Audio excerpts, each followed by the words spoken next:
Hello everyone, this is Mitten with a new video series I like to call Improvement Chamber, where I analyze various players of all levels. I try to find 3 weaknesses based on the topic they want to work on. The players reviewed will be selected at random from a list given, so if you're interested in joining this list, the link for that is in the description below. I will be taking a student at random, so you just might be the next one. Alright, so without further ado, let's go ahead and watch I'm sorry if I butchered your name here. Arod, the ZSS main. So here's a video by the video by Arod. So Arod left a message here saying another match versus a PR player that I got very impatient playing because I want to go in like a dummy. Any tips would really help. So the issue here again would be advantage management. So advantage management comes with many issues, right? It could be more often than not, it's tied to stage control, which is why I have it bolded here. It's more likely that you end up putting yourself in the corner a lot, which drops your advantage by a huge margin, or you get a lead by either an early ladder or a pretty good solid combo that leads to a kill, anything like that, and then you start going ham for yourself. You start feeling good about yourself, and that usually ends up going south. Another one would be time management. For example, like there would be like something like 6 minutes on the clock left, 6 minutes left, but you play like there's only one left. So understanding that the time left and understanding like, okay, there's 6 minutes, I don't have to overcommit, I just have to play slow, wait for my opponent to make a mistake. And the same idea goes when you're down. When you only have 1 stock left and the opponent has 3 stocks left, but in reality there's 6 minutes left, right? You have all the time in the world to make that 3 stock comeback. There's really no reason for you to make yourself feel like, anxious about it. And then the other one would be like sticking to a game plan. For example, you perform the first stock extremely well, you start destroying the opponent, you're like, yes, I'm doing it, and then you forget about your game plan, you start doing other crazy stuff, and then the opponent starts outplaying you for no reason. And by for no reason, it's basically because you gave the opponent the reason to. So let's see how it goes. Okay.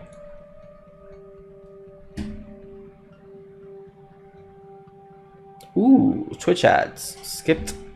All right, the game starts. Drop down there. Yep. Nice spacing with the back airs. Good. Jab.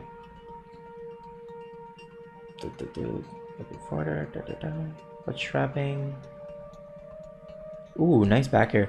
All right, so ooh, wait, run up forward there.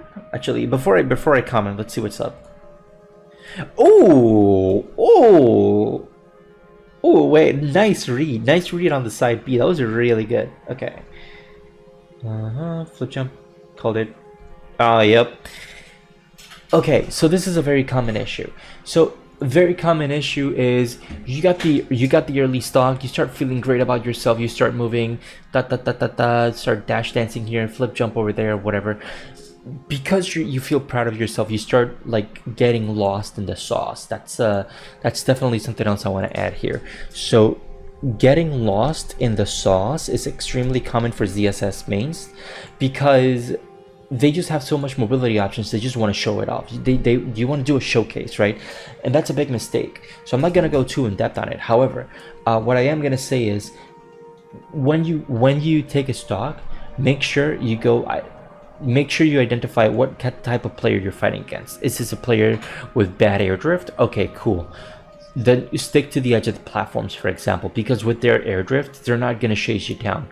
So they have to outplay you here. And another one, if the opponent has an issue contesting you at close range, then you can by all means just go here, play here, and then like use your mobility or use the shield if they struggle with grabbing, or identify it. The idea is that you want to stall out the invincibility, but once the invincibility is off, you want to be in a very good situation where you can snowball it where you can snowball the advantage even further, basically. I do hope that helps you.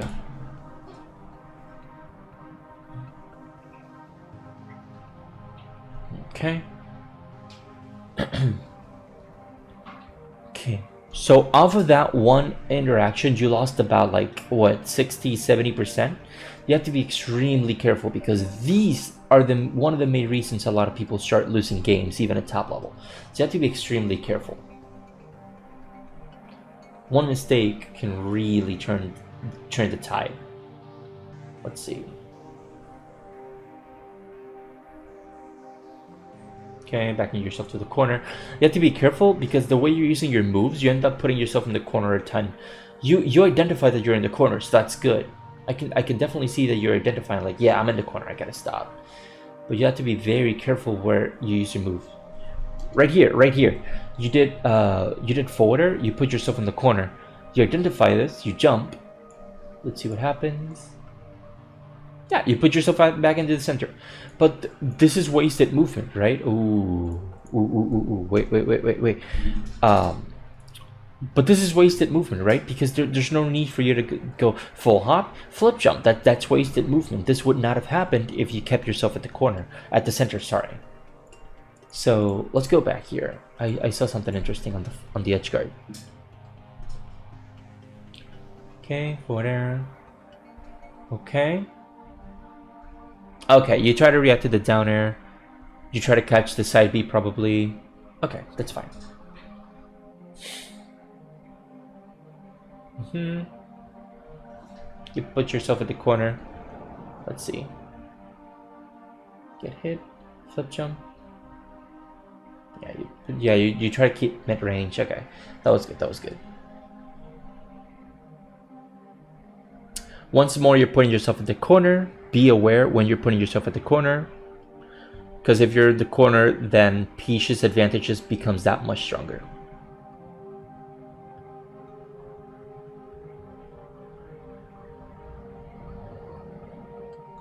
Okay, you're playing the time management game wrong.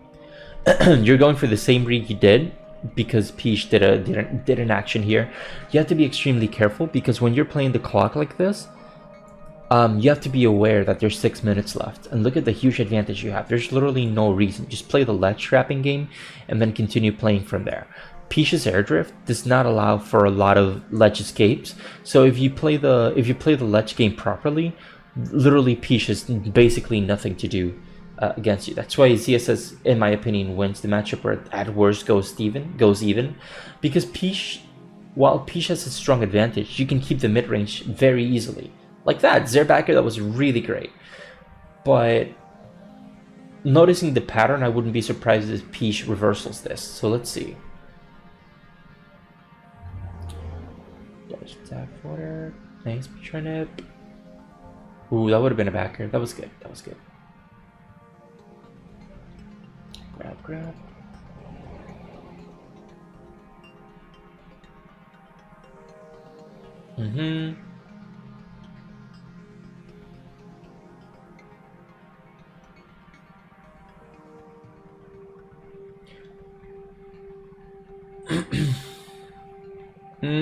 Okay, a little proactive there for you.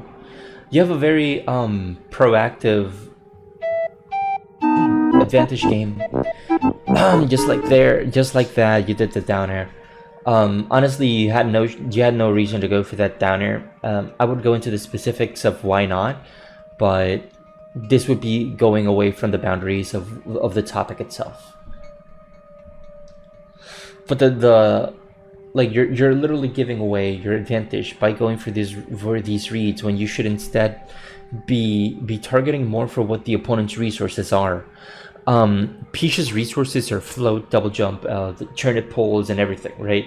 So whenever you force Peach to go for like turnip poles, you can, for example, if you're directly above her, you can just down air. She can't do anything about it. When you put her off stage, watch for those double jumps, watch for those floats, and then punishment. You might be dead. Yeah, you're dead. Watch for those turnip poles. Watch for those few little interactions, because Peach in mid-range, more often than not, does not have the tools to combat ZSS in mid-range, right? So be more aware of the range where you're at. Be more aware of what Peach wants to go for and in what situations. Did you get hit? Are you far enough? Okay, a turnip might happen. a turnip might happen. So be extremely aware of when these moments happen, and be more aware of when you're in disadvantage. When you're in disadvantage, react to what the opponent is doing and then do the option in reactions to that. So these are the main issues that's going on in your head that are messing up with your advantage very often. So be extremely aware. Be aware of these moments. Play games where you're constantly aware of the time. Play games where once you're in disadvantage, play more to your opponent's strengths. Play more to what your opponent is doing and react to that. Also, play games where you're not using flip jump at all. Play games where the opponent does his turnip. Okay, you're going to use your air drift, you're going to use your fastballs, you're going to use your boost kick, you're going to use all your tools that are not flip jump to avoid those interactions. Because the less you use flip jump, the better zero suit player you become. Because the less you're relying on your strong options. While you have your strong options intact, your opponent is always going to have to play around flip jump. You don't. So the more you force your opponent to play around flip jump, right? The more you're able to react to that. And then eventually the opponent is not going to play around flip jump, which means now you have more room to use flip jump. So that's about it. I do hope these tips help you. I wish I could go more in depth, but it goes outside the scope for the videos, so it is what it is. As some of you might know, I am now a coach for Metafy. I am trying my best to grow on the coaching side of things, which is the main reason I am creating this series.